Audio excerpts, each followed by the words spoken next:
Well, welcome to our episode 12 of our College of Health, Education, Social Transformation video podcast.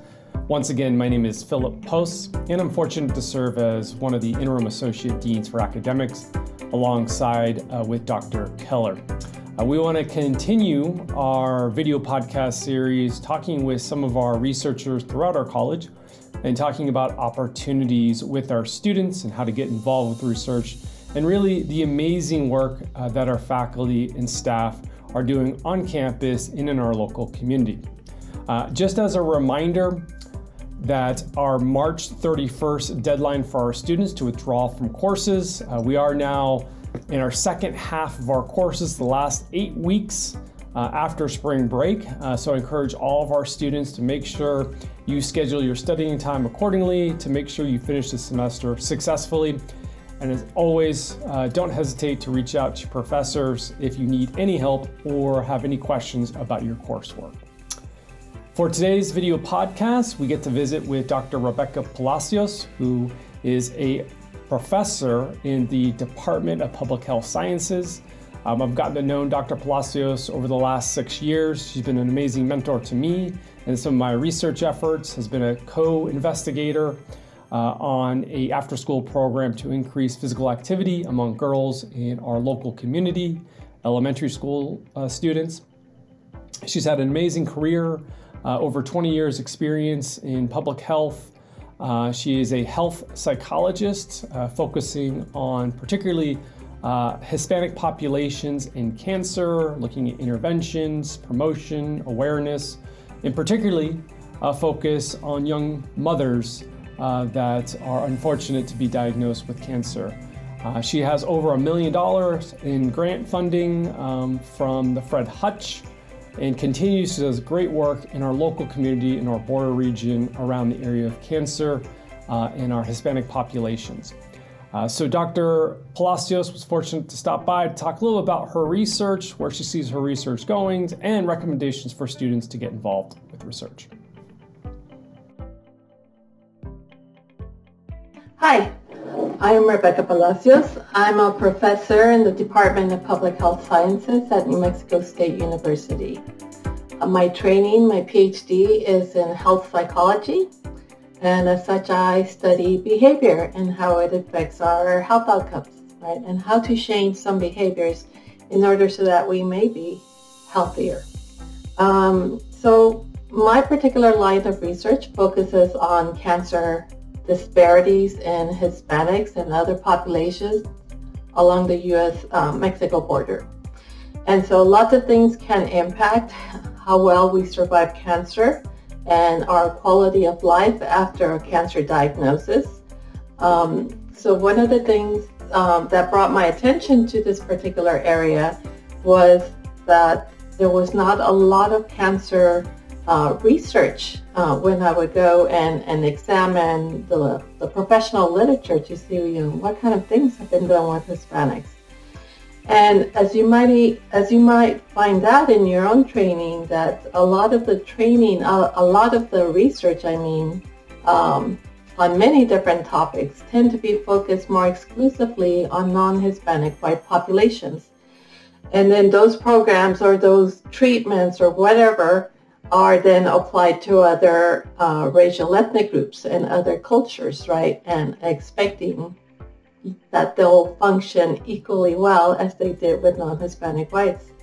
But that just isn't the case, because each group that we study and work with might have their own unique needs, right? And they might have unique factors that are influencing their experience with disease like cancer, right? With a disease like cancer. So my specific research focuses on young Hispanic mothers who have been diagnosed with cancer. So you can imagine how stressful a cancer diagnosis would be for anybody. And while cancer used to impact largely older people, when they were already past their child-rearing ages, cancer is now impacting certain populations at much younger ages, such as Hispanic women, right? Hispanic women on the U.S.-Mexico border are more likely to be diagnosed with a cancer, a breast cancer diagnosis at an earlier age than a non-Hispanic white woman. Even though the prevalence of cancer is higher in non-Hispanic women, in non-Hispanic white women, cancer tends to present at earlier ages in Hispanic women along the U.S.-Mexico border. And that's the time when they're likely to be working, maintaining a home, and raising their children. So imagine how stressful and how disruptive a cancer diagnosis would be at that time in one's life. So my research focuses on trying to take programs that have been developed for other populations, like non-Hispanic white women, and culturally adapting them for Hispanic mothers, for young Hispanic mothers. And the goal is to help the young Hispanic mother adjust better to her own cancer, and also to help her children adjust to their mother's cancer. Because cancer can be quite a stressful experience, not only for the person that's diagnosed, but also for their children and their entire family, right? And so that is my goal, to continue developing interventions that would benefit underserved populations like Hispanics to be able to better cope and survive a cancer diagnosis. So what made me passionate about working in this particular area was that I had a team of graduate research assistants who were helping me conduct cancer education out in the community. And basically, we were trying to get people to go get screened for cancer so that they could catch their cancer early if they had cancer at a time when it was most treatable, right? If we catch cancer at an early age, it's usually highly treatable and people will survive that cancer. So that was our job. But then when we were out working in the community, we were being approached, or our staff was being approached, and people were asking them, what do you have for cancer survivors? And at that point, we really didn't know what was available. So we made it our mission to go and search what was available in terms of cancer services, in terms of cancer education, to provide support for Hispanics on the U.S.-Mexico border to help them better manage their cancer, and also to improve their quality of life following a cancer diagnosis. And what we found was very little. There were hardly any programs available.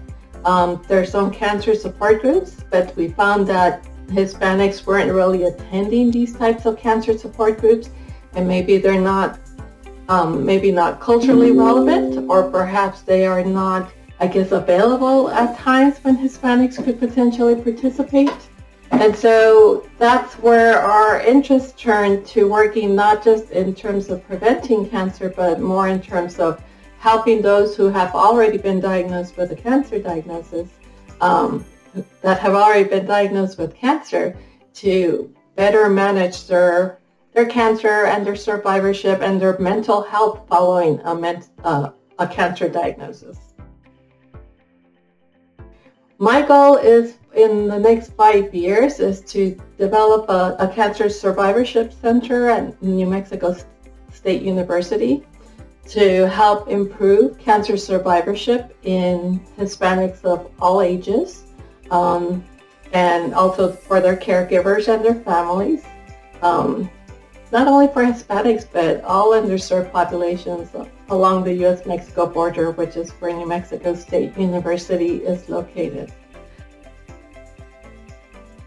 So what advice would I give students? I would strongly encourage all students, undergraduate and graduate students, to become involved in research.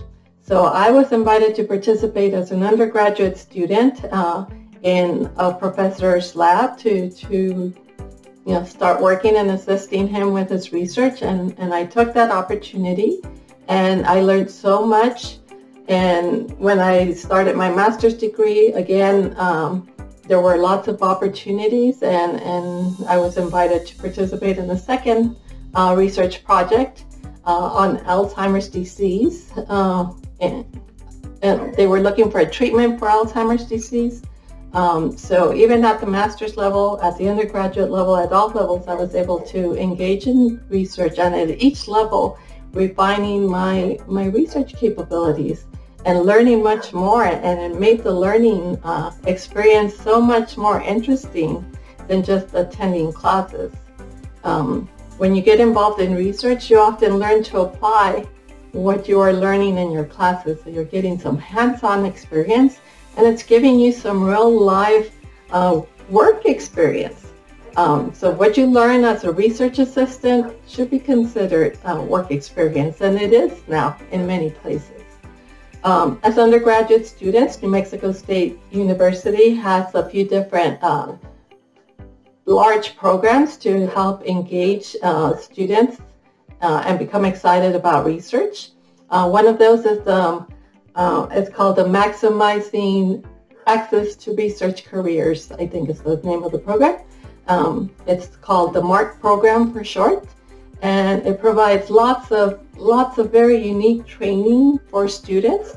And it's not just focused on the STEM sciences, but also on the biomedical sciences. So if you're interested in public health, you're an undergraduate student, please contact me and we can talk about how I might serve as your mentor in that type of project.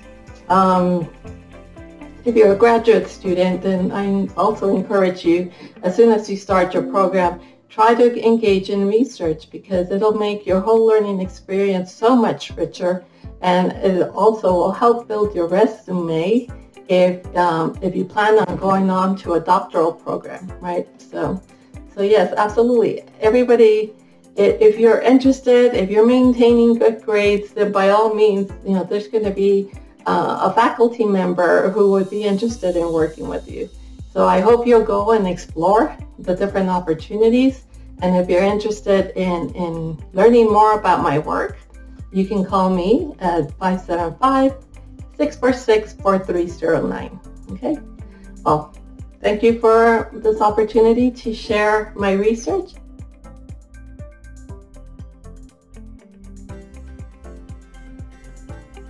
I want to thank Dr. Palacio for stopping by and talking about her amazing research here in our video podcast. I know she is an amazing contributor to our research efforts and also to our instructional efforts with our students in the Public Health Science Department. As always, make sure you follow us on social media, continue to check out our podcast as well as further updates throughout this semester, and again, highlighting our amazing faculty research and how students can get involved in that research. So until then, hopefully I see you around campus, and be looking out for our next podcast.